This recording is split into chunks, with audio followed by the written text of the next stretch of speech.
Hi, Pastor Mike here of Christ Church Goderland. In this Bible talk, I want to describe different ways that you can study the Bible.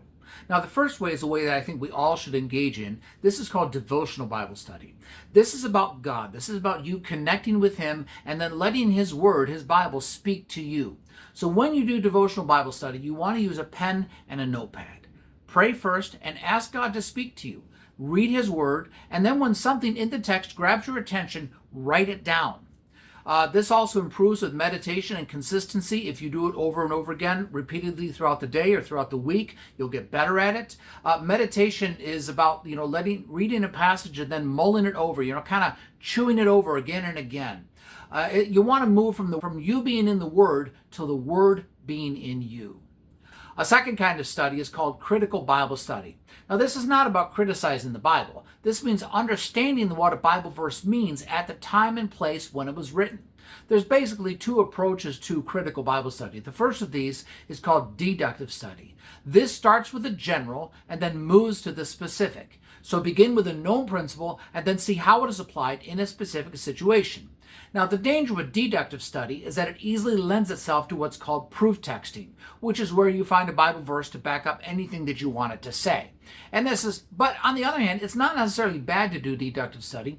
Every sermon on Sunday that you'll hear preached usually involves a point or a subpoint, and then you find supporting scriptures to back up what I'm saying.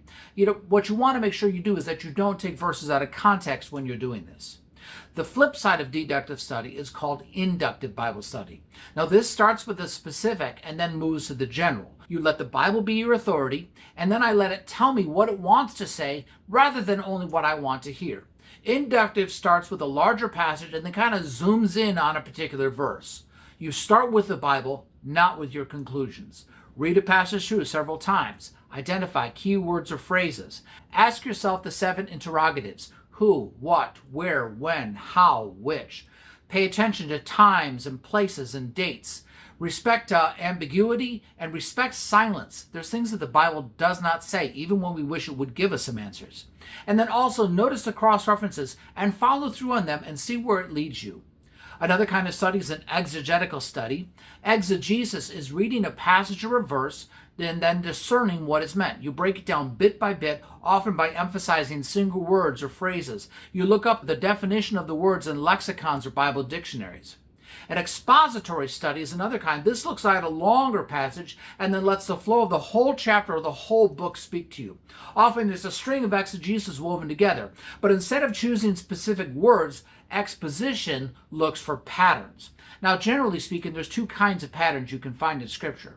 The first of these is called parallelism. This is a form of Hebrew poetry. Hebrew poetry didn't rhyme. Instead, it would move from good, better, best, or bad, worse, worst in a situation like that. Another kind of pattern you can find in Scripture is called a progression of thought. This is where one thing adds to another and then adds to another and adds to another, creates a flow of thought, and then it builds on it, and then you can actually use that to develop a whole concept of what is being done. You can also do topical studies. Topical studies is where you take a specific subject and then you see what other relevant passages have to say about that subject. You can also do word and or character studies. A word looks at a specific word and then you find out all the variations on that theme and what they mean. You can take a single Hebrew or Greek word and see how it is translated, or you can take a single English word and see all the variations of the Hebrew and Greek words that get translated into that particular study, and then find out what they mean by reading all the passages that are related to this one. A character study means going and learning from the example of those who went before, whether they're good or bad or both, and finding out what their stories can teach you. Until next time, happy reading.